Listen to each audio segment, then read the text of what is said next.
ரொம்ப கஷ்டப்பட்டீங்களே சிஸ்டர், எவ்வளவு கீழே போனீங்களோ அந்த அளவுக்கு உயர்த்துகிறார். ஒன்னு சொல்லட்டா, இந்த வருஷம் எந்தெந்த தேதியெல்லாம் கஷ்டப்பட்டீங்க யோசிங்க. வர வருஷம் அந்த தேதிகள் எல்லாம் கர்த்தர் உங்களை சுகமாய், பலனாய், ஆரோக்கியமாய், ஆசீர்வாதமாய் 1000 மடங்கு, அந்த வார்த்தையை கொஞ்சம் அழுத்தி சொல்லுங்க, 1000 மடங்கு. யாரெல்லாம் இந்த வருஷ கஷ்டத்தின் பாதையில் வந்தீங்களோ கர்த்தர் உங்களை கைப்பிடிச்சு சொல்லுகிறார், நீ ஏறி வருகிறாய். உங்க கையை பிடிச்சு சொல்றாரு என்ன தெரியுமா? நீ ஏறி வருகிறாய்.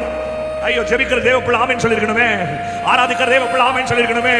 நீ கீழே நின்னது போதும், உன் குடும்பத்துல கீழே நின்னது போதும், உன் சபையில கீழே நின்னது போதும், உன் சுத்து வட்டார சொந்தக்காரங்க மத்தியில கீழே நின்னது போதும். நீ எழும்பி மேலவா, நீ எழும்பி மேலவா. கர்த்தர் உன்னை கை பிடிச்சு தூக்குறார். ஹல்லேலூயா, ஹல்லேலூயா.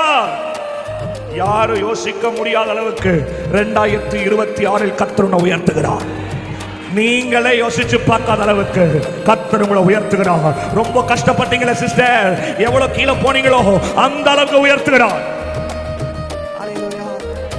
வாழ்க்கையின் உயரத்துக்கு கர்த்தர் ஏற்றுகிறார்.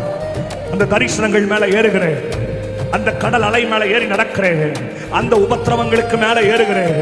அந்த போல எந்த உபத்திரம் என்ன முடிச்சு கர்த்தர் நினைச்சதோ அதுக்கு மேலே கர்த்தர் நடக்க வைக்கிறார். ஹல்லேலூயா, ஹல்லேலூயா.